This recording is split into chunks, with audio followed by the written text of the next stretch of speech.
Hello and welcome to the Sense Making in a Changing World podcast. I'm Maura Gamble and I'm sharing this episode with you from the unceded lands of the Jinnabur and Gubbi people here in southeast Queensland in my solar powered studio in the midst of a permaculture food forest in a permaculture village. My guest today on the podcast is Dr. Claire Scobie, author of the fabulous new book, Wild Hope, Stories of Living and Leading in Uncertain Times. This is her fifth book. Claire is the award-winning author of Last Seen in Lhasa, an enduring classic about Tibet, The Pagoda Tree, and A Baboon in the Bedroom. She's written for The Observer, for UK's Daily Telegraph, and Sydney Morning Herald. Her training in regenerative practice includes the Work That Reconnects methodology and Regenesis. And when she's facilitating workshops, she also loves to draw on applied improvisation and storytelling.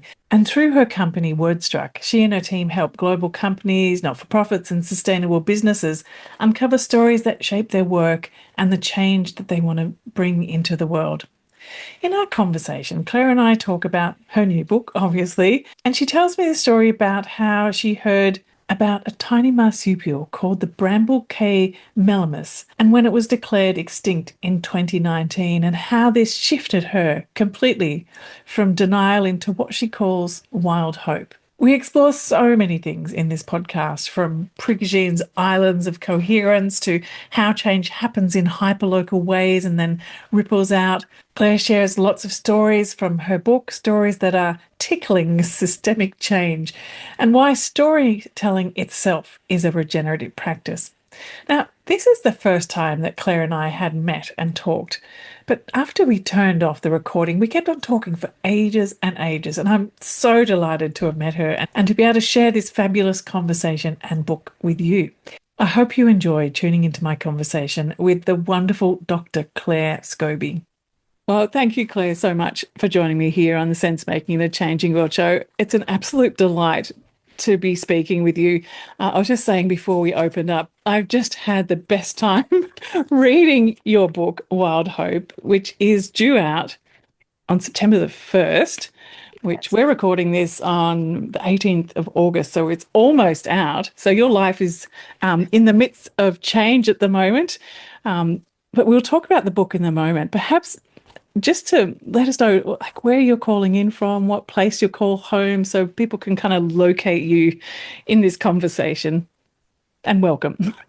Thank you, Maura. Well, I am so delighted to be here, and I'm been listening to your podcast and getting very excited hearing about all the other extraordinary interviewees that you have on the show, who I'm sure we'll come to as well.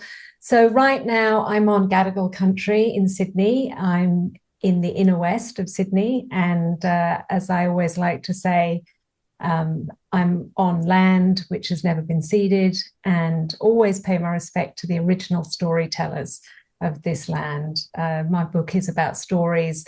My world is about stories, and so always paying homage to the Eora Nation if I'm on this country, and wherever in Australia I happen to be. Yes, that's where I am right now. Mm. Well, you're saying this book, Wild Hope, is about stories, and the subtitle is Stories of Living and Leading in Uncertain Times. Can you just give us a bit of a synopsis or an essence of what Wild Hope is about and how it came to be? So it started with this idea of what happens if we created a better story for the future. And it really started with this idea that wherever I went, this was about 5 or 6 years ago, people were talking about all the things that they were worried about, whether it was weird weather, just getting more weird, or economic volatility, or the fact that costs of living and everything was getting expensive. And people were talking about these as if they were separate issues. And my background is as a storyteller. That's what I do in my business as well. And my storytelling brain started to connect all of these things and see that actually they were one bigger story. And we've got a name for that now. People call it the polycrisis or the meta crisis. But to me, there's something deeper there, and that is this real sense that our story doesn't have us connected to the living world. It doesn't have us as part of nature. And so at the deeper core of these stories that seem separate, actually there's this deeper truth. So that was the bigger sort of meta perspective that started the book.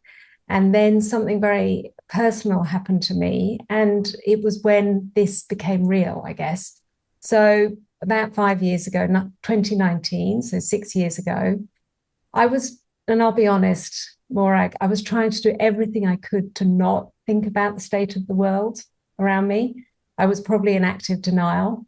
And I happened to be on my phone, doom scrolling, looking at the BBC, and this little story popped up about a tiny marsupial called the Bramble Cay melomys, which until that point had lived on a small coral cay off the Torres Strait, and it had vanished. And it had vanished because of human-induced climate change. So in many ways, it wasn't an unusual story because many of us have heard about extinction, but there was something about the way it framed it as this was our responsibility. And I felt this overwhelming sense of, that was me, that was my species. I felt something which I now know as human species shame, if I can get the words out. And that was a sort of shock, actually. And I thought I could just forget about that tiny little critter, but I couldn't. And I burst into tears when I read the story. And I flew back to Sydney, and my husband, Aidan, met me at the airport. And initially he looked quite concerned. And then 24 hours, 48 hours, when I was still talking about the little Bramble Cay melomys, he said something along the lines of, pull yourself together. You've just kind of got to get on with these things. We can't focus necessarily on that. And I know he was actually being kind in a way, because he was saying, if you go down that path, where else is it going to take you? And I think that's true for a lot of people. People are worried that if they feel deeply about the state of the world, they might not be able to pull themselves back and get on with their day job. But through writing the book and the people I met, I realized that it's perfectly possible to do both. Oh my gosh, I've just got goosebumps all over hearing you tell that story, because of a lot of different things were coming up for me as you were speaking that. And I feel that there's so many people who are listening to this have an experience where all of a sudden the reality becomes so much clearer, and it's not just a something out there thing, it's a very personal thing, and that deep care. And so what is it that you think that makes us feel that it's too much to care too much, it's too much to feel too much, and that we put up these shutters? Or even, as you were talking before about, staying in denial and then shifting into this sort of shame. We have all these mixed up feelings around things, and how do we bring ourselves into that point of clarity where we feel like it's okay to really care very deeply, and that is an enabling thing rather than something that just stops us in our tracks? So the short answer is it takes time. Mm-hmm. Because it's like grief. We all know the 5 stages of grief, or I would have thought most of your listeners do. So you go through a sense of active denial before you can eventually come to acceptance. And often we're so overwhelmed by what's happening around us that it's really hard to make that personal.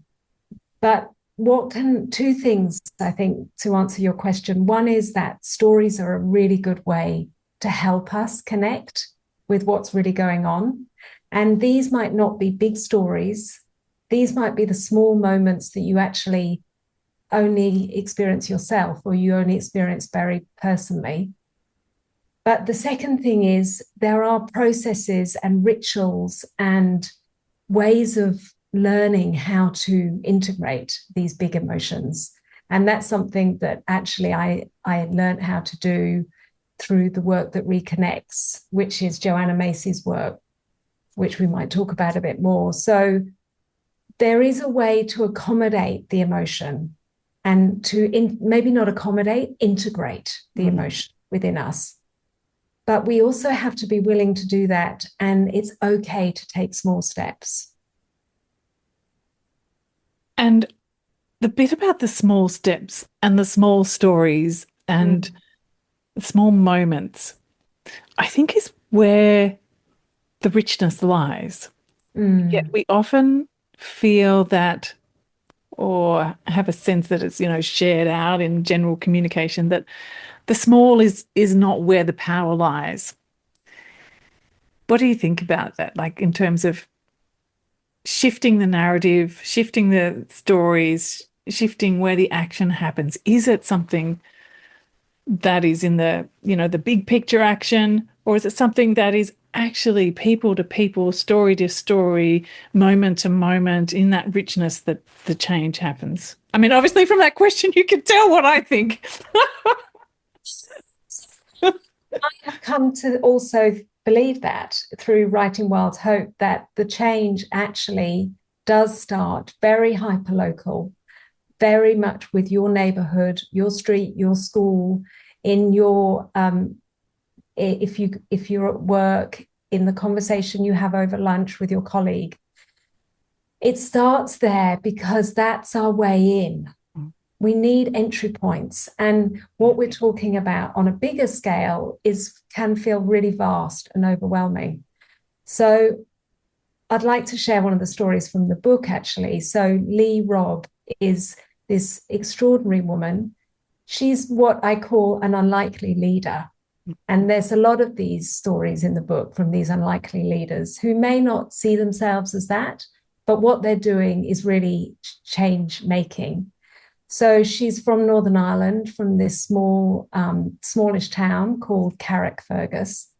And it's a town which has had a lot of impact from industrialization, neoliberal policies, and then a sort of collapse of the whole fabric of the town when all of these businesses and big companies went out of work. And she describes how everybody in the town sort of said the same thing, that this town is rubbish. And she had lived away from it for many years, had come back and had thought to herself, if I'm going to live here, I need to change that story. I can't keep saying it to myself. So she set up a Facebook page called Positive Carrickfergus. Such a small step, really. And it grew. And before she knew it, there were 7,000 members on that page. And she was then having conversations with people on the page, but also in real life. When she took her dog for a walk, she joined a running club, asking them, what would it mean to make Carrickfergus a place we really want to live in, that we're happy about? And people kept saying the same thing. They said, we want fresh fruit and veg. We can't get fresh fruit and veg because all the supermarkets are dominating the high street, or the high street shops have shut down. And that's where they started. They started with this modest idea of a greengrocer and a co-op. And 3 years later, Robb is still there. And the minister, recently, a minister launched their national Northern Ireland food strategy in their shop. And that started with one really small change, but more than that, it started with her realizing she had to change her internal narrative and then start to change what she was hearing from other people. And I guess that's that shift from despair to hope, isn't it? It is. She felt a sense of wild hope for what is possible in her place. And it's that possibilities lens. It's the, activating the imagination, inviting other people to be in that imagination space with you, rather than trying to sort of tell people we've got to change. It's inviting the potential for that change to somehow unfurl in a place. And that's a beautiful story. And it's also about things like deep listening. It's not about coming up with your own plan. That's what she's kept telling me, that she had a bit of a vision, a bit of an idea, and she thought it was about food, but it wasn't clear to her that it was going to be a greengrocer. She thought it might be a market garden or a community-run garden, which would be really familiar to your listeners. But it became something else. So that's part of what we see with these sorts of, and I love your word there, Morag, when we see stories myceliate, we see these ideas that seem to be just in one place, but actually they are connecting. And there's lots of wonderful examples of that in the book. There's a story too about a Scottish island, I understand. Can you tell us that story? Yeah, sure. So during the book, so my husband Aidan and I, we moved to about 6 hours north of Sydney to Gumbaynggirr country, which is where he's from. He's a saltwater, freshwater man. And for a number of years, we were living there on country, but we also traveled and we spent about 6 months in the UK, where I'm originally from. And we visited this island of Gigha in Scotland. And it's this island that had had an absent landlord for many, many years and a community living on the island. And they wanted to own that island. They wanted to build the vision, build their own future.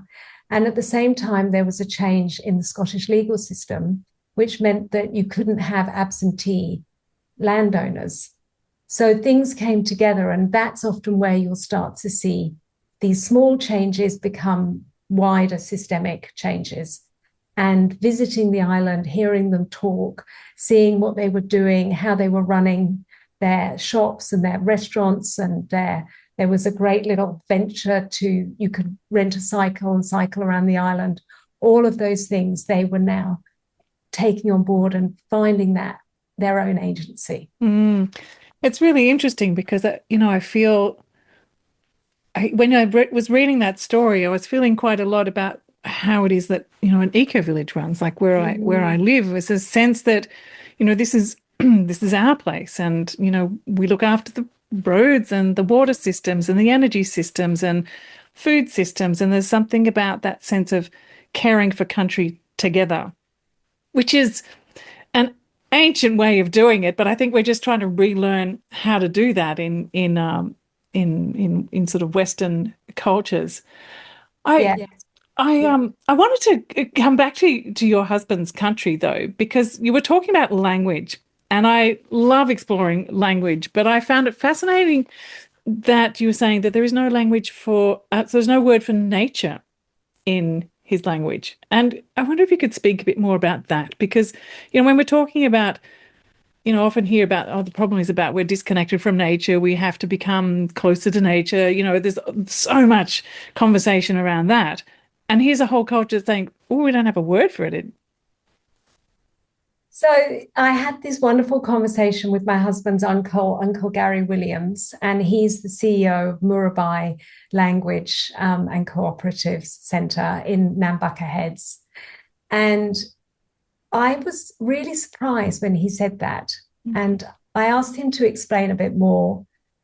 He was quite cryptic, I have to say, but he said essentially that the stories that they told about the land and about their hero ancestors and about country gave them the knowledge they needed to know and understand about nature or about country. So they didn't need another separate word for nature because it wasn't external to them. It was simply a reflection or part of who they are as people. And so I think there's that idea that in First Nations cultures, and we see this a lot, and I saw it too in Tibet during my travels in Tibet, that there isn't a sense of nature is something out there. It's all part of us. But as I'm sure you would know, Morag, from your work, that through the whole Enlightenment, through Descartes, through I think, therefore I am, there's been this story of separation. And that is at the crux, I believe, of a lot of the disconnect that we're seeing. But so often we are living in that reality and we can't actually see our way out. So both your experience with First Nations Australia and with Tibet, this both obviously shaped how you think, how you are, how you show up as a writer. I wonder if you could just speak a bit more about how, from where you were growing up to how that shift happened, and perhaps even first, how you found yourself in Tibet. So I'd say that growing up, I've had a very conventional English middle class background. You can tell by my accent, I'm from the UK originally. And nature was something that we enjoyed, but we walked in essentially. We had a garden. My parents were really keen gardeners. So I'd seen a lot of that, but it's not something that I felt was in me.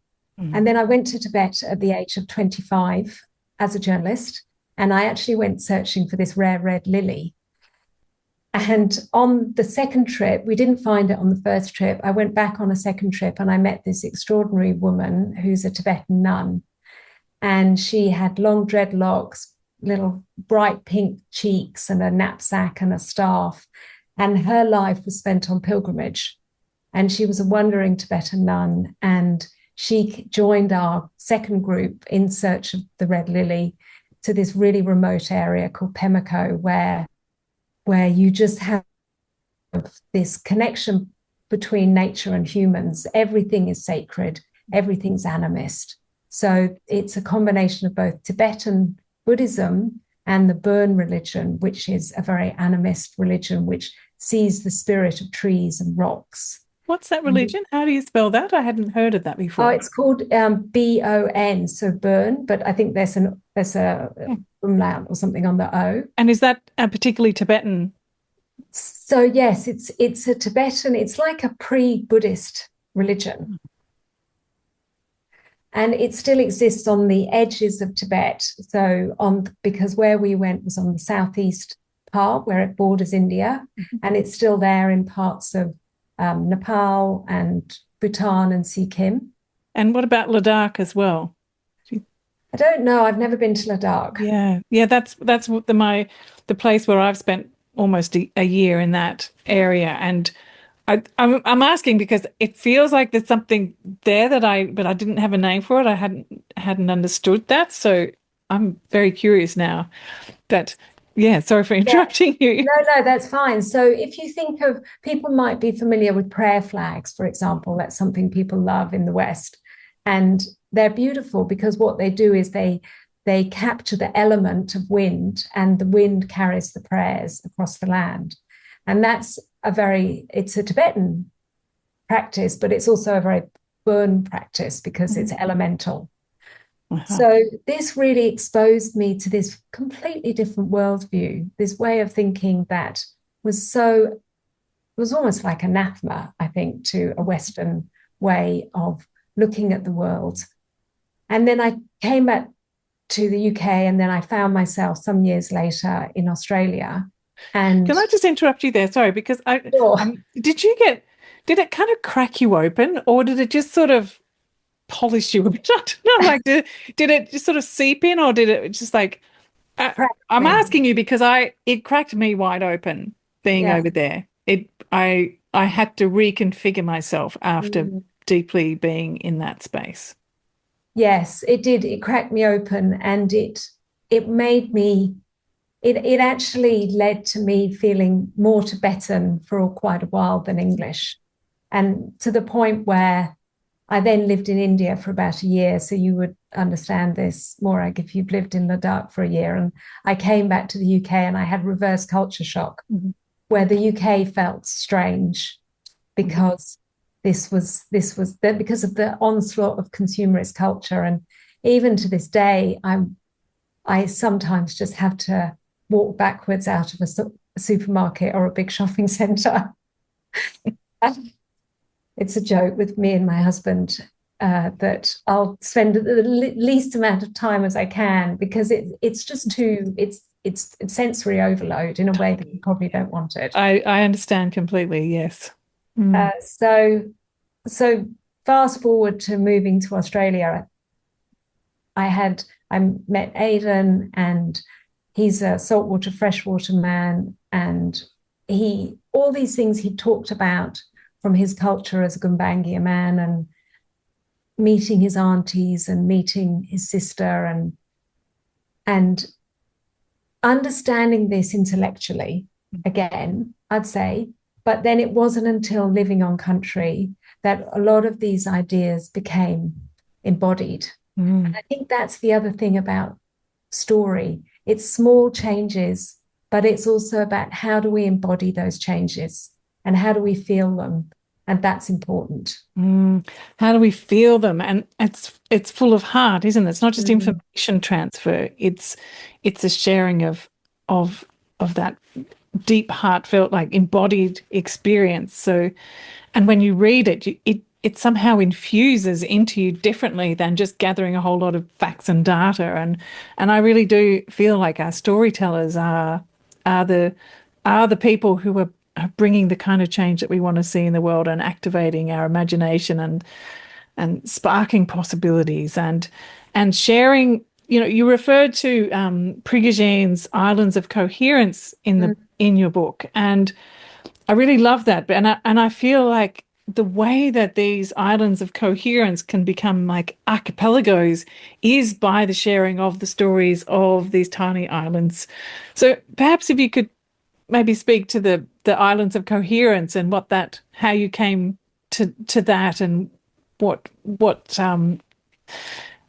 conversations you were having that made that really important.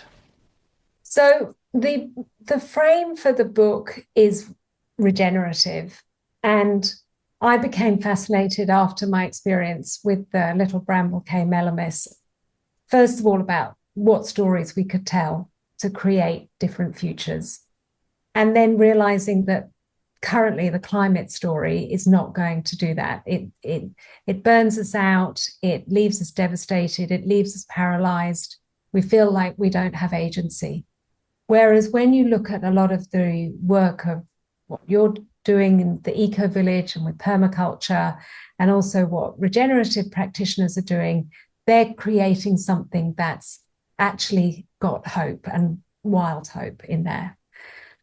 So within that thinking, there's this really fascinating dichotomy between place and the system. And how do we actually connect them? And for many people, it's really hard to do that, even though we've got all these phrases like think local, act global.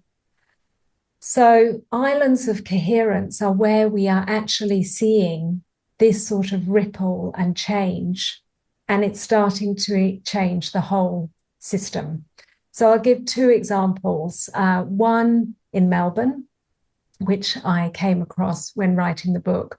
So it started with a woman called Carolyn Tate, who I had known in a previous life.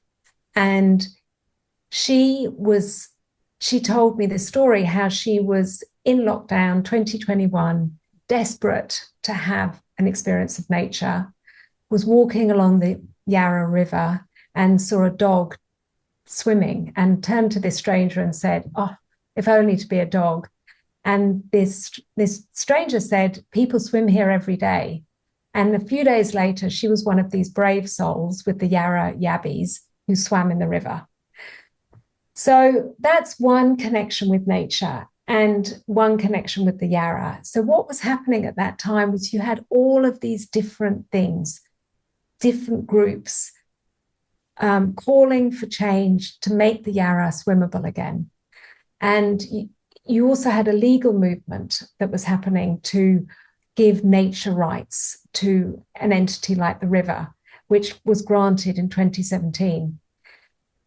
And in and of themselves, that would have stayed an island of coherence. It would have stayed quite local. But then the right conditions came about where you also had an international movement to make rivers swimmable again, the Charter of Swimmable Rivers. And in 2024, there was the Olympics, where the Seine in France was like not just the backdrop for the Olympics, but it was like the centerpiece. And all of this was happening, and it was like there was this systemic change that had come from one place, with different groups acting for it. Regen Melbourne was one of them, but there were many others. And finally, that caught the attention of the Lord Mayor of Melbourne. And when they had a visioning activity and a visioning conference, rather, they had this idea. They were asked, what do people want for the city? And what kept coming up was a swimmable Yarra, or a swimmable Birrarung, the original name for the Yarra. And that was what was enough to make this island of coherence actually a systemic movement. And now the mayor and the City Council of Melbourne have committed to a swimmable Birrarung by 2050. And that's an extraordinary story. I grew up in Melbourne, in How did you? And, the idea of swimming in the Yarra in the city would be just out of the question. I would always swim, further out upstream, Right. Warrandyte or further up and I would do that every weekend. But in the city, it was just unheard of. You saw what was being poured into it. And so I think it comes back to this storytelling again, doesn't it? It's like the story of the possibility of us being able to enter into the river on a hot day and enjoy being in the river, not just walking beside it, not just looking at it, not just letting our dogs go in it. And the power of that. And I know I've talked a lot with Regen Melbourne, and they were saying, they call them their earth shots, don't they? It's sort of like this sense that there has to be something that you can be aiming for. It's like imagining the future. And Robb Hopkins talks, I love the way that he talks about, when he takes people on these sort of future journeys to create memories of the future. So you might go on this adventure and you're actually swimming the river, and then you come back into the room and you talk about what your experience of the future is, and then it becomes more of an embodied experience. But there's really potent ideas like that, and I think that really helps us to shift away from that friction that you write about in the book between what we know we should be doing and how we're actually acting when we have something that is so vital that helps us to imagine that that's possible to do that. But I wonder if you could tell the story of Charles Massey and his veggie box paradox, because I love that. It's like, yes, that's it. That is so it's so beautifully expressed in a simple way. And again, the use of language to be able to simply express that.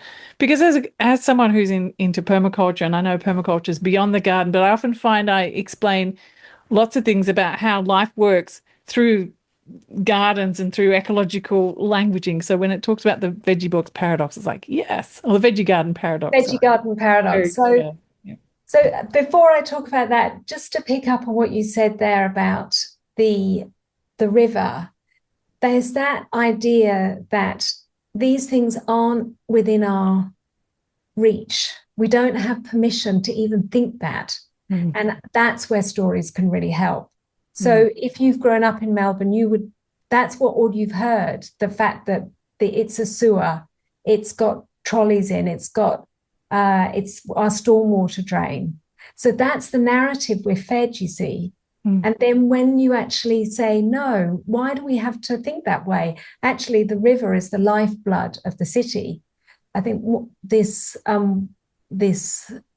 principal architect at the City of Melbourne said, we are here because of the river. The city is not, that sort of reframing. And that's what we need. Excuse me.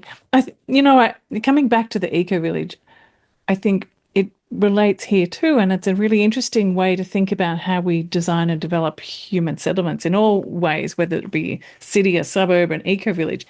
So, for example, I'm here on the Mookaboolra River, otherwise known as the Mary River, the one that flows all the way down to K'gari, through Hervey Bay, Maryborough, here in southeast Queensland. Anyway, so the river itself was said to be what everything that we do here in the eco-village has to protect. Everything here is in service of keeping the quality and the life of the river as it is and improved, And so the fact that there's there's lungfish in there, and there's platypus, and it's just this beautiful ecosystem. So everything that we do in the eco village, there is a buffer zone, and we have to think, well, what happens to the wastewater? What happens to, like erosion? Are we making sure that there's no impact of any animals that we bring in that's going to damage the river itself is what determines how the rest of the settlement is developed. And I think, what if, what if the river health and the recognition that the river is alive and the river is the core design criteria of how we develop our settlements. It would change everything. It would change everything. And two things from that, Morag, and that's such a fantastic example. Firstly, that is the framing from a First Nations perspective. That it's not in Gumbaynggirr, for example, and I'm speaking on behalf very much of the stories that were shared with me here. It's not that you see a landmark out there, which is a Western empirical perspective. It's that so-called landmark or that mountain, that claims you as a human. So it's about really flipping that. And then also, if we took that perspective of giving nature rights, which is the movement we're now seeing, and we've seen that in Melbourne, in Wanganui, in Aotearoa, in New Zealand, it's happening in Colombia, it's happened in Colombia. We're seeing this sense of nature also being given a seat at the table, being given legal rights. Then it starts to really flip our thinking. And will lead me nicely onto the veggie garden paradox. So the veggie garden paradox was shared to me by Charlie Massey, who many of you will know. You may have read his book, The Call of the Reed Warbler. He was a very traditional, conventional farmer for many years until he started learning about regenerative farming. And he shared how he would drive up to farm after farm, and he'd drive up to the house for a cuppa, and there'd be a beautiful organic veggie garden right next to that house. And then the farmer would take him to where the merino sheep were, or the crops were, and it was this dusty, totally beaten up land. It was being extracted and belted, and there was no sense of connecting the two. And that metaphor became something that I kept returning to in the book, because I'm fascinated about what is it that makes us change or not change. Why do we have that value action gap, which is a really boring way of describing the veggie garden paradox. It's a Western way of describing veggie garden paradox. And I remember one farmer I interviewed called George Baker, describing how it took her years to actually have one of those moments where she realized she was driving 2.5 hours to take her daughter to appointments for eczema or buying organic food, driving back, waving at the crop dusters who were using chemicals on their land and thinking, what am I doing? But often it takes some sort of shock or awakening or some crisis often for us to be jolted enough out of our worldview and to see another perspective. And this, I guess, is, part of the, you talk about how, sort of like an embodied experience of it, a feeling and like a sense of engagement with it in one way can help to shift our thinking or flip our narratives. And so we see things from a completely different way.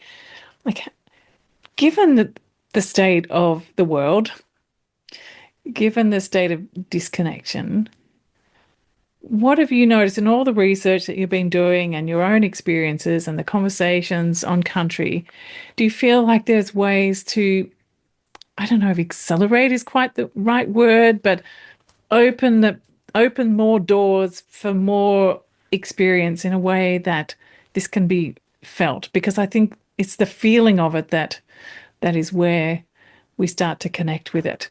Like, there's so much going on, and sometimes, I know that the small projects and the small moments and all of that. But sometimes I feel like, how do we myceliate this further and faster? And this is the question that I ask people often is like, what's your take on this, on your theory of, what's your theory of change, I guess, is my question.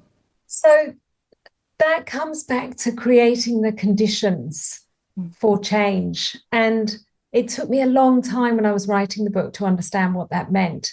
But the example I gave in Melbourne is one of those examples where you had the grassroots happening. You then had 2 or 3 organizations who then were galvanizing that at the same time as there was a growing political interest and international interest and will to make it happen.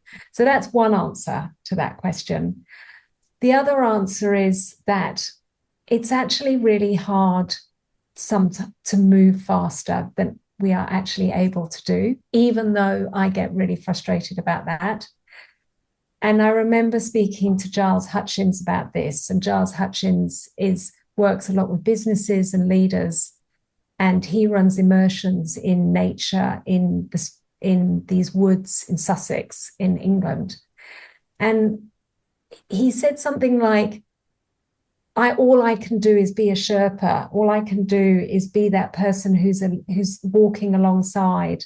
But the people I'm working with have to climb up the mountain or fall into the bog or go the long way around themselves. And if you try and rush the process, it actually sometimes backfires. Mm.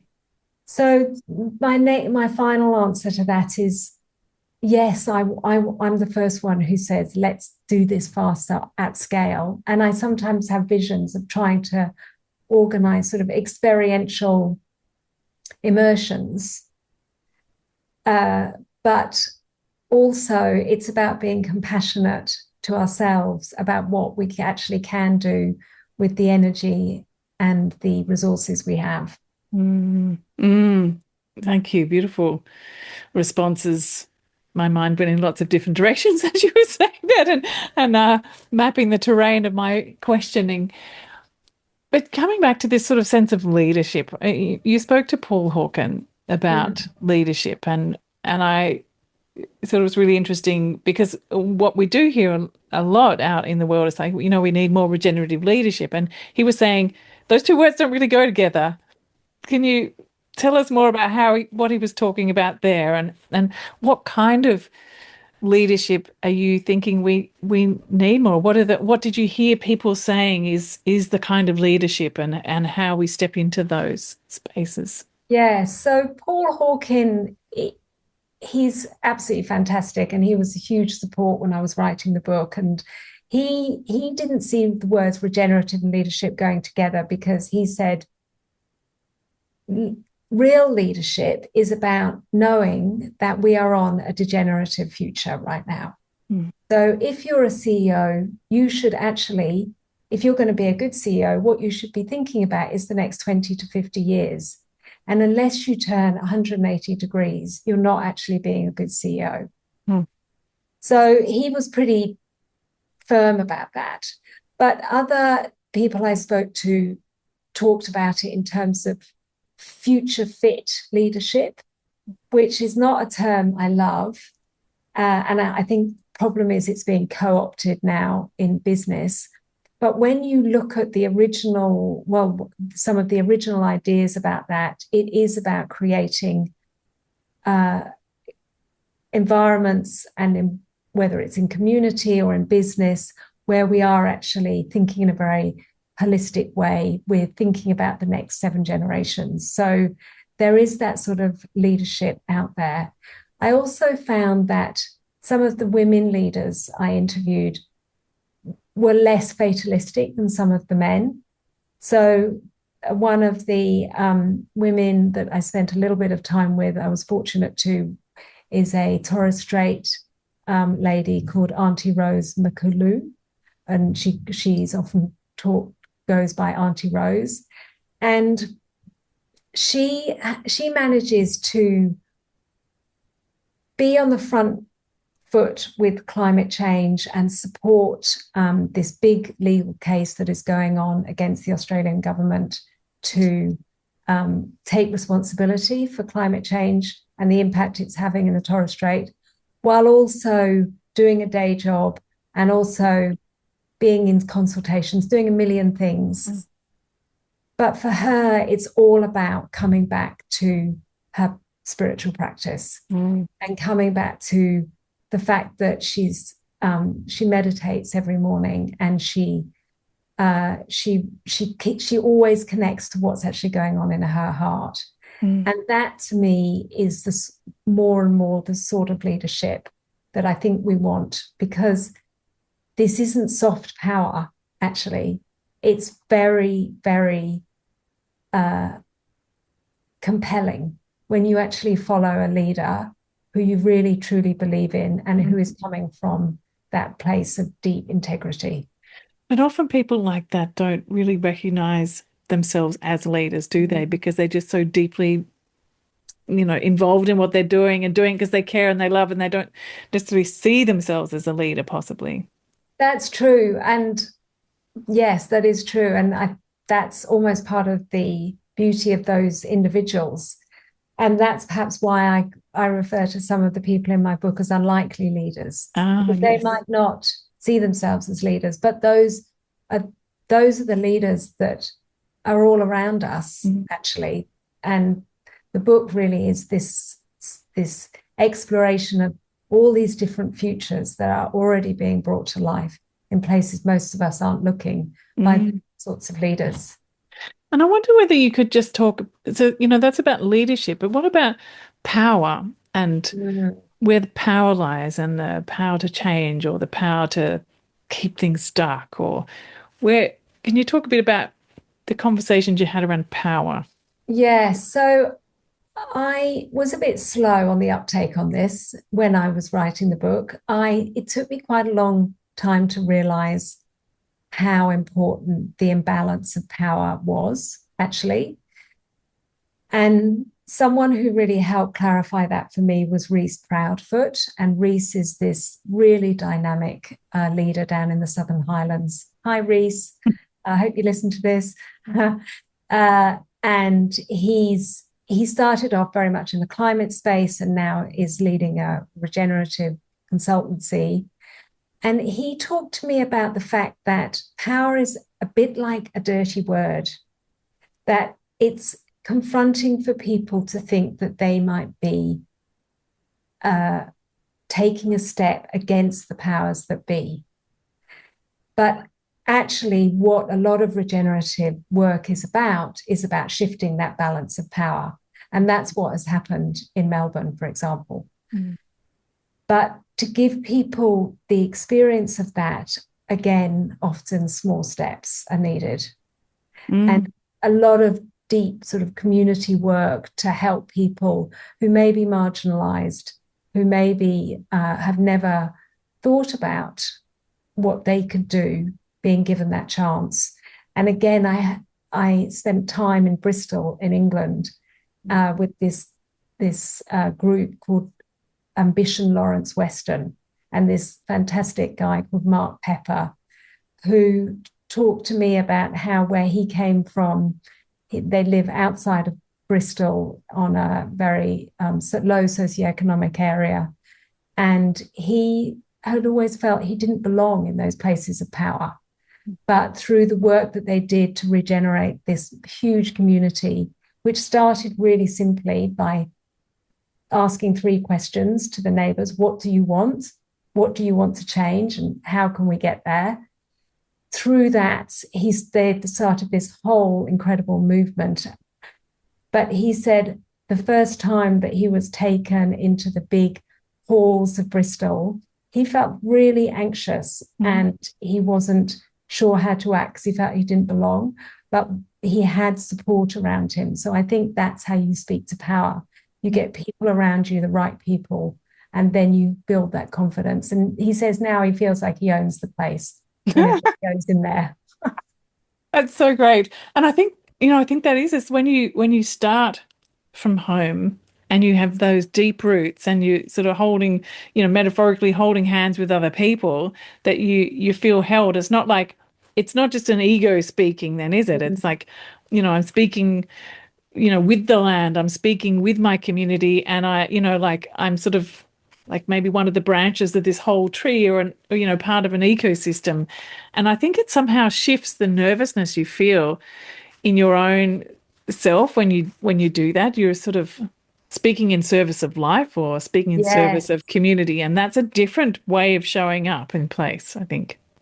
Yes, and it's like what you said, Morag, about the river near you and how your eco village is in service to the river. You can't argue with that. That's not about you talking about the fact, whatever it is you're doing or the community's doing. Mm. It's actually really positioning yourself in a different place in the narrative. And that's also what we can do as storytellers. We can really think about where are we in the story and how let's not be always the dominant human species. Let's really sink ourselves down into that deeper web of life and speak very softly at times, or don't speak at all if it's not our place to do so. Yeah. I want to ask you about storytelling, because you are a master storyteller. It's what you do. You're a writer, you're a journalist, you're a speaker, you tell stories. Mm. So for someone who's listening, who perhaps is doing an amazing project but doesn't see themselves as a storyteller, what would be your advice to them as a way to be able to share their story out beyond, where they are situated in that moment? Oh, well, thank you for saying that about the craft of storytelling. I'd say to them that stories are all about moments in time. And the best stories are those that are when something changed for you. So often I'll say to people, say if I'm working in the social impact space, what was the moment you knew you couldn't carry on doing the day job and you had to take up this new role, or you had to start this new venture, or you wanted to start a community initiative? And we search and we look around and we find that moment, and it's when something changed. And as humans, we're really drawn to stories of other people changing, actually, because we want to learn those lessons ourselves. What is that, do you think? Because that, it is it's such a potent thing, isn't it? I mean, that's the origin story, people's, transformation, people's entering into a new space. Why is that so? So I think there's this whole, I mean, you can look at storytelling from hundreds of thousands of years ago, and stories were a way for us to be prepared for an event or the future. So if you think about, if you've never chased after a bison before, say, when you're sitting, in that cave dwelling, but somebody comes back and tells you about what the hunt was like, and it means that you're prepared for when that moment comes. So stories have always been a way to bring the future closer to us. They're like a rehearsal, really, for what may happen. I'm having another one of those like goosebump moments. When you're talking about preparing for the future, Yeah. and you're thinking about, we know what's coming down the line to us, and the power of the stories to help us prepare is well, it's essential, isn't it? And so, the Yeah. kind of stories that we're telling ourselves, that we actually can sort of stop telling those stories which are not serving us anymore and shifting to a different type of story, which is actually helping us to be prepared of how we can be resilient, of how we can learn to adapt and change and move into this space, and with grace and kindness and care. Mm, mm. And that's where, so the storytelling of someone like Damon Gameau has been very powerful, and his films around regeneration. So that's on a bigger scale. But back to your community person or somebody who's wanting to talk about what they do, I'd say really bring color in, really bring that sense of, as you're telling your story, can your listener see, feel, and imagine what you're saying? and also speak to where your audience is at.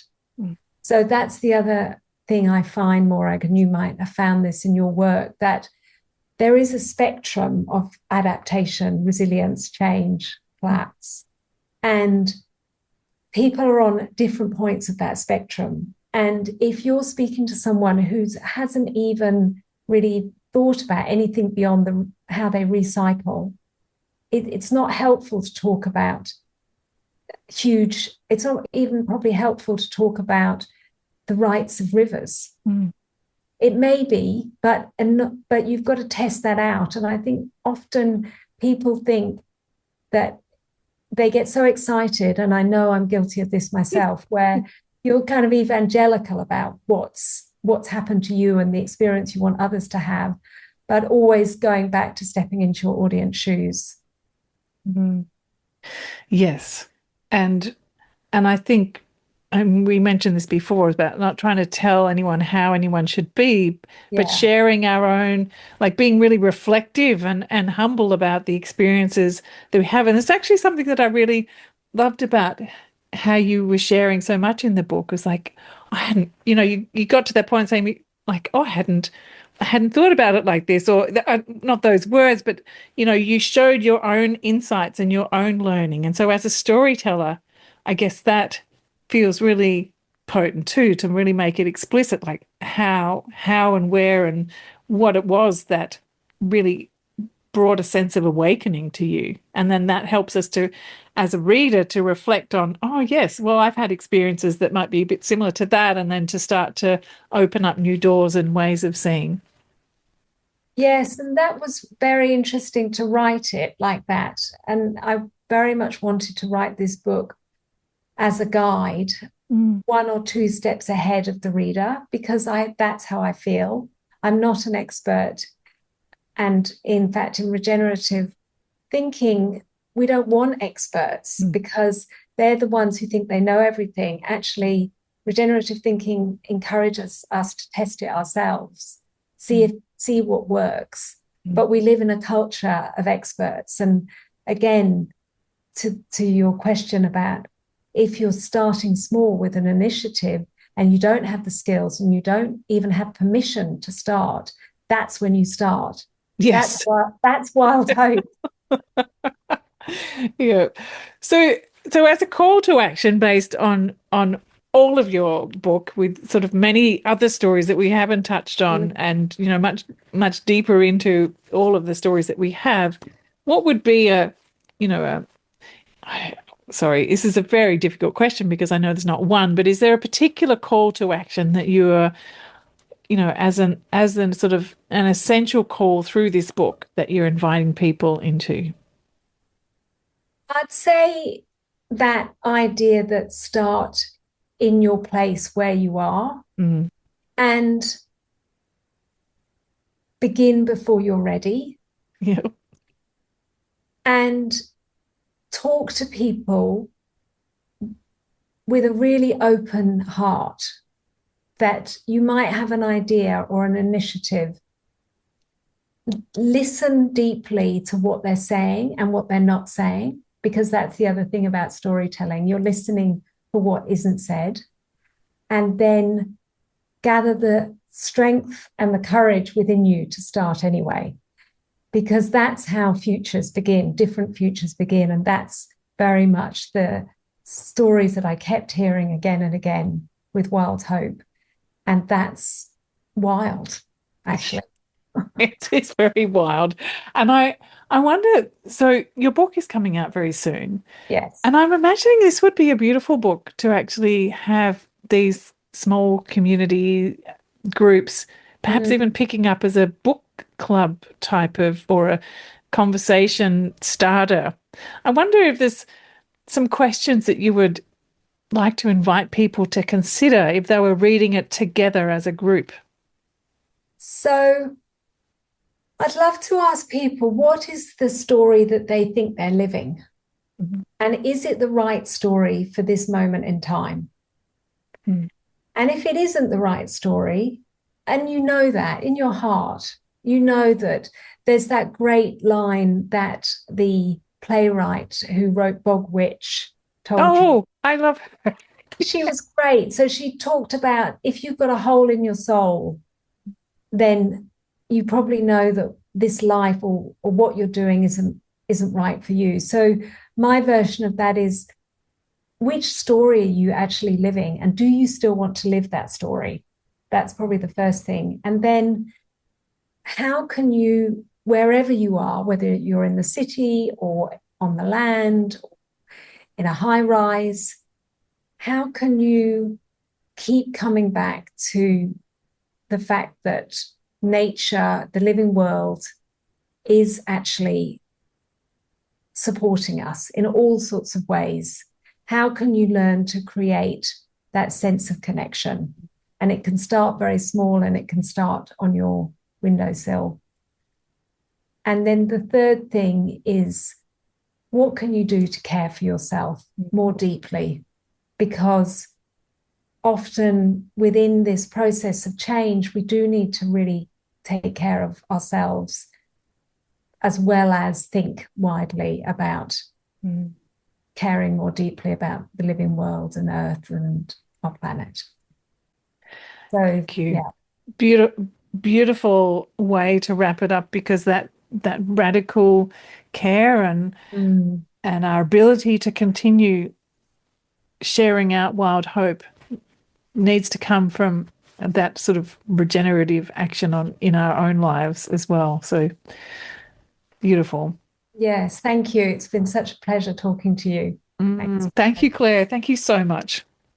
So, Claire, for those people who are going to go out and order your book now or find the book, where can they access it? So, all good bookshops in Australia from the 1st of September.